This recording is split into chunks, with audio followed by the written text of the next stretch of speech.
Drum stick rasam ಇವತ್ತಿನ recipe. ರಸಮಲ್ಲಿ ತರಕಾರಿ ಸಿಕ್ಕಿದರೆ ಕೆಲವರಿಗೆ ಇಷ್ಟ ಆಗೋದಿಲ್ಲ. ಅಂಥವರಿಗೆ ಈ ರೀತಿಯಲ್ಲಿ ರಸಮ್ ಮಾಡಿಕೊಟ್ರೆ ಇದಕ್ಕೆ ತರಕಾರಿ ನಾವು ಹಾಕಿದ್ದೇವೆ ಅಂತ ಗೊತ್ತೇ ಆಗೋದಿಲ್ಲ, ಅಷ್ಟು ರುಚಿಯಾಗಿ ಸಹ ಇರ್ತದೆ. ಹಾಗಾದರೆ ಸರಿ, ಹೇಗೆ ಮಾಡೋದೆಂದು ನೋಡುವ. ನಮಸ್ತೆ ಫ್ರೆಂಡ್ಸ್, ಗುಡ್ ಫುಡ್ ಲ್ಯಾಂಡ್ ಚಾನಲ್ಗೆ ನಿಮಗೆಲ್ಲರಿಗೂ ಆತ್ಮೀಯ ಸ್ವಾಗತ.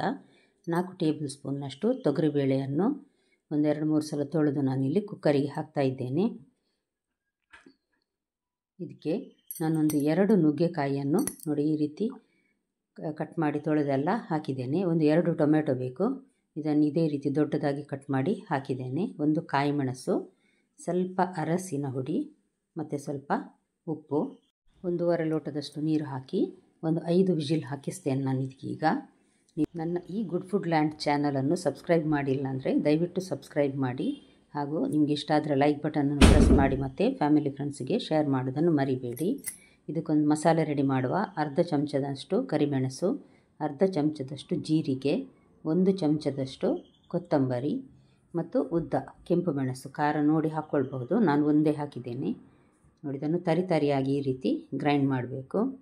ಪುಡಿ ನೀರು ಹಾಕದೇ ಮಾಡಿ ರೆಡಿ ಮಾಡಿಡಬೇಕು.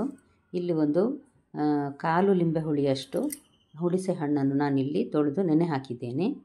ನೋಡಿ, ಈಗ 5 ವಿಜಿಲ್ ಹಾಕಿ ಚೆನ್ನಾಗಿ ಬೆಂದಿದೆ ನುಗ್ಗೆ ಮತ್ತು ಟೊಮೆಟೊ, ದಾಲ್ ಎಲ್ಲ ಬೇಳೆ ಸಹ. ಇದನ್ನು ಈ ರೀತಿ ಮ್ಯಾಶರಲ್ಲಿ ಮ್ಯಾಶ್ ಮಾಡುವ, ಅಥವಾ ತಣ್ಣಗಾಗಿದ್ದರೆ ಕೈಯಲ್ಲೇ ಮಾಡಬಹುದು. ಈಗ ಇದು ಸ್ವಲ್ಪ ಬಿಸಿ ಇದೆ ಅಂತ ನಾನಿಲ್ಲಿ ಮ್ಯಾಶರಲ್ಲಿ ಮ್ಯಾಶ್ ಮಾಡಿದ್ದೇನೆ. ನಂತರ ಇದನ್ನು ಈ ರೀತಿ ಸ್ಟ್ರೈನ್ ಮಾಡುವ. ಚೆನ್ನಾಗಿ ಬೆಂದಿದ್ದರೆ ಅದರಲ್ಲಿ ಏನು ಉಳಿಯುವುದಿಲ್ಲ, ಎಲ್ಲ ನಾವಿದು ಹಿಂಡಿ ತೆಗೆಯುವಾಗ ಹೋಗ್ತದೆ, ರಸದಲ್ಲಿರ್ತದೆ ಎಲ್ಲ.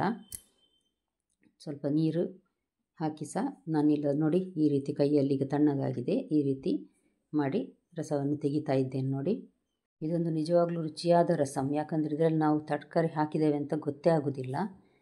ಈಗ ಈ ಪಾತ್ರೆಗೆ ನಾನು 1-2 ಚಮಚದಷ್ಟು ಎಣ್ಣೆ ಹಾಕಿದ್ದೇನೆ, ತೆಂಗಿನ ಎಣ್ಣೆ. ಅರ್ಧ ಚಮಚ ಸಾಸಿವೆ ನೋಡಿ ಚಟಪಟ ಅಂತ ಇದೆ. ಈಗ 1 ಕಾಯಿ ಮೆಣಸು, ಖಾರ ಜಾಸ್ತಿ ಬೇಕನ್ನಿಸಿದರೆ ಹಾಕ್ಕೊಳ್ಬಹುದು. ಪುಡಿ ಮಾಡಿಟ್ಟ ಮಸಾಲ ಪುಡಿಯನ್ನು ಸಹ ನಾನು ಹಾಕಿದ್ದೇನೆ ಇಲ್ಲಿ. ಮೆಲ್ಲ ಉರಿಯಲ್ಲಿ ಇದನ್ನು 1 ಗಳಿಗೆ ಹುರಿದ್ರೆ ಸಾಕು. ಮತ್ತು ಕರಿಬೇವು ಹಾಕಿ, ಕರಿಬೇವು ಚಟಪಟ ಅನ್ನುವರೆಗೆ ಹುರಿದು ನಂತರ ನಾವಿಲ್ಲಿ ರೆಡಿ ಮಾಡಿಟ್ಟ ನೋಡಿ ಸ್ವಲ್ಪ ಹಿಂಗು ಹಾಕಿದ್ದೇನೆ ನಾನು ಇದಕ್ಕೆ. ರೆಡಿ ಮಾಡಿಟ್ಟ ನುಗ್ಗೆಕಾಯಿಯ ಸೊಪ್ಪಿನ ನೋಡಿ ಈ ರೀತಿಯ ರಸಮನ್ನು ಹಾಕಿದ್ದೇನೆ ನಾನು. ಅದಕ್ಕೆ ಸ್ವಲ್ಪ ನೀರು ಸಹ ಹಾಕ್ತೇನೆ ನಾನು. ನಮಗೆ ಎಷ್ಟು ರಸಮ್ ಬೇಕು ನೋಡಿ ಹಾಕ್ಕೊಳ್ಬೋದು. ನೋಡಿ, ಹುಣಸೆ ಹಣ್ಣಿನ ನೀರು ಸಹ ಹಾಕಿದ್ದೇನೆ.